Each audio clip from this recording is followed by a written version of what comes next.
Good morning, students. Today I am starting exception of Mendel's law.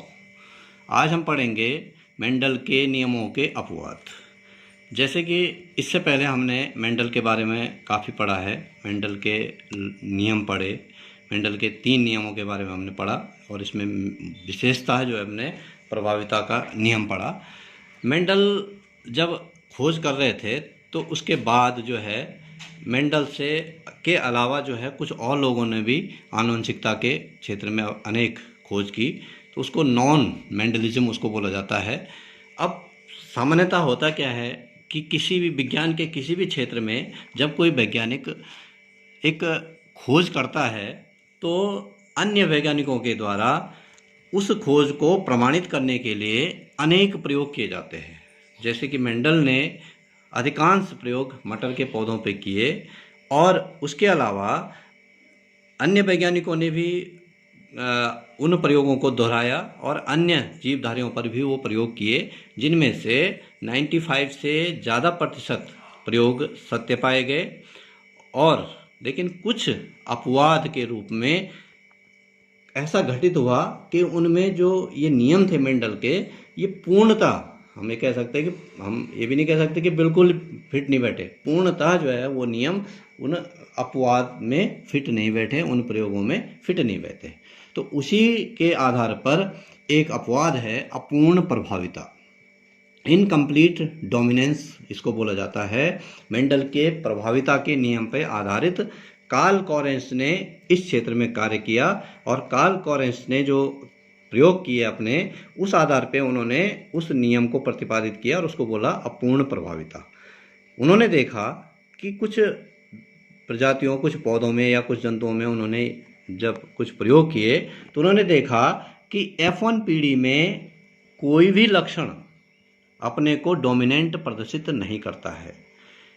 दो विपरीत लक्षणों के बीच संकर क्रॉस करवाया गया, तो जब नई संतति पैदा हुई तो उसमें दोनों की बीच की स्थिति पैदा हो गई, बिल्कुल अलग एक नया जो है करैक्टर जो है, कोई नया करैक्टर उसमें विकसित होकर आ गया। अब उन्होंने प्रयोग कौन सा किया, देखिए उन्होंने प्रयोग किया मिराबिलिस जलापा, एक पौधा होता है जिसपे कि पुष्प लगे होते हैं, उसके 2 पौधों को लिया। एक पौधे पर लाल रंग के पुष्प लगे हुए थे और दूसरे पौधे पर श्वेत रंग के पुष्प लगे हुए थे। उन दोनों में उन्होंने संकर क्रॉस करवाया। तो मेंडल के नियम के अनुसार प्रथम पीढ़ी में होना क्या चाहिए था, या तो लाल रंग के पुष्प होने चाहिए थे या सफ़ेद रंग के पुष्प होने चाहिए थे, लेकिन यहाँ पर ऐसा नहीं हुआ। यहाँ पर बिल्कुल एक अलग ही कलर के पुष्प हो गए, गुलाबी रंग के सभी पुष्प जो है प्रथम पीढ़ी में गुलाबी रंग के पुष्प हो गए। तो गुलाबी रंग अगर हम एक सामान्य प्रयोग भी करें अपना, सफ़ेद रंग के साथ अगर हम लाल रंग को मिला दें, जो हम सामान्यतः रंग प्रयोग करते हैं, तो उससे गुलाबी रंग बनता है। इससे क्या सिद्ध होता है कि कोई भी जो रंग का पुष्प था उस लक्षण ने अपने को पूर्ण रूप से जो है प्रदर्शित नहीं किया।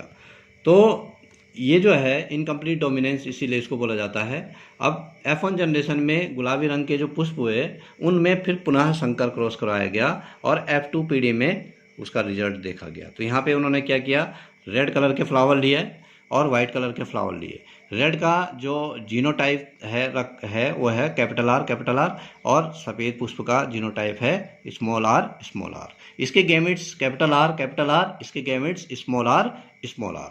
अब इन गैमेट्स में जब संलयन की क्रिया हुई मेल और फीमेल गैमेट्स में, तो फर्स्ट जनरेशन में F1 जनरेशन में कैपिटल आर स्मॉल आर सभी जो पुष्प हुए वो capital R small R genotype के हुए और जिसका फिनोटाइप पिंक कलर के फ्लावर था। सभी फ्लावर गुलाबी पुष्प के गुलाबी रंग के हुए और ये कहलाती है इनकम्प्लीट डोमिनेंस, इसको बोला जाता है। अब यहाँ पर क्या किया कि ये जो पिंक फ्लावर हुए पहली पीढ़ी में, जो कि हेटेरोजाइगस हुए, गुलाबी पुष्प और दूसरा गुलाबी पुष्प, इनमें जो है स्वपरागण की क्रिया करवाई गई। स्वपरागण के लिए इनको छोड़ दिया गया। जब स्वपरागण की क्रिया हुई तो कैपिटल आर स्मॉल आर, इसके गैमेट्स जो है कैपिटल आर स्मॉल आर। तो इसका जब पुनर्ट चार्ट इसका बनाया गया तो capital R small R, capital R small R, इसके बीच ये capital R capital R, capital R small R, capital R small R, small R small R. तो पहली दूसरी पीढ़ी में क्या देखा गया कि एक पुष्प, चार में से एक पुष्प, एक पौधा लाल रंग के पुष्प युक्त होता है, दो पौधे जो है वो गुलाबी रंग के पुष्प युक्त होते हैं और एक पौधा जो है वो सफ़ेद रंग के पुष्प युक्त होता है दूसरी पीढ़ी में जाकर। तो यहाँ पर क्या हो रहा है देखिए, जो सफ़ेद है, जो लाल है वो भी एक है और सफ़ेद भी एक है, मतलब इनकम्प्लीट डोमिनेंस है। दोनों ने अपूर्ण प्रभाविता दिखाई, दोनों ने जो है, दोनों ने ही अपने को प्रभावित करने में असमर्थ रहे और एक नया कैरेक्टर जो है अधिक मात्रा में आ गया जो कि पिंक कलर का था। उसके पौधे, दो पौधे जो है उसके दूसरी पीढ़ी में उत्पन्न हुए। अब नेक्स्ट है सह प्रभाविता, कोडोमिनेंस।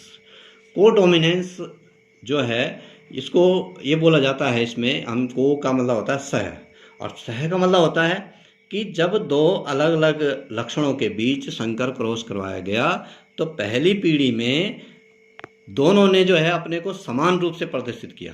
देखिए इनकम्प्लीट डोमिनेंस जो हमने पहला वाला पढ़ा है उसमें क्या हुआ, कोई भी अपने को प्रदर्शित करने में असमर्थ रहा, मतलब कोई भी डोमिनेंट नहीं हुआ। लेकिन यहाँ पर जो है जो को डोमिनेंस है इसमें दोनों जो है समान रूप से डोमिनेंट होते हैं।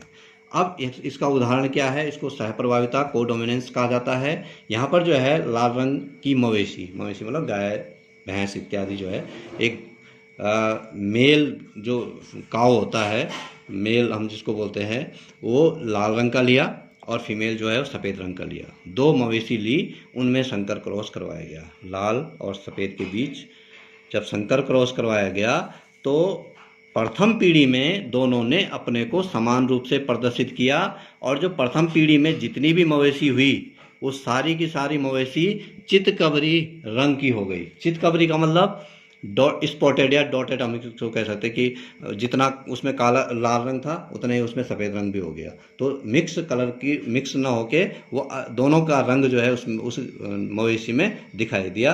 तो यहाँ पर जो है रेड को कैपिटल आर और वाइट को स्मॉल आर। यहाँ पर जो है कैपिटल आर इसके gametes small R. First generation में जो हेटेरोजाइगस जो मवेशी पैदा हुई वो कैपिटल आर स्मॉल आर सभी पैदा हुए और वो सभी जो है चितकबरे रंग के पैदा हुए। चितकबरा बोला जाता है कि दोनों रंग उसमें दिखाई दे रहे हैं।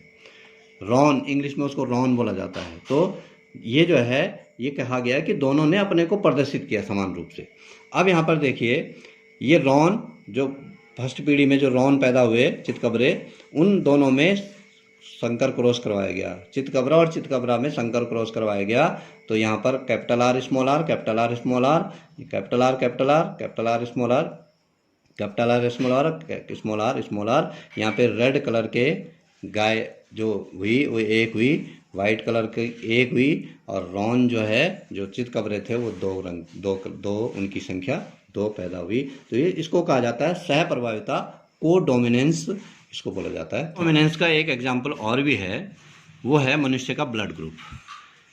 एक मनुष्य जो मेल है उसका ब्लड ग्रुप है ए और जो फीमेल है उसका ब्लड ग्रुप है बी। जो इसके एलील्स होते हैं, जो इसका जीनोटाइप होता है, अगर हम ए ब्लड ग्रुप होमोजाइगस बोलें तो उसका होता है IA और बी होमोजाइगस का होता है IB। अभी आगे हम इसके बारे में और डिटेल में पढ़ेंगे। IB इसके गैमेट्स होंगे ए ब्लड ग्रुप के IA और बी ब्लड ग्रुप के गैमेट्स होंगे IB।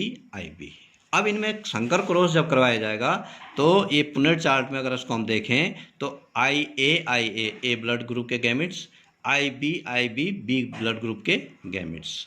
इनमें देखिए संकर क्रॉस कैसा होता है, IB यहाँ पे आ जाएगा, यहाँ पे आएगा IB, यहाँ पे आएगा IA और IB, यहाँ पर भी आएगा IA और IB।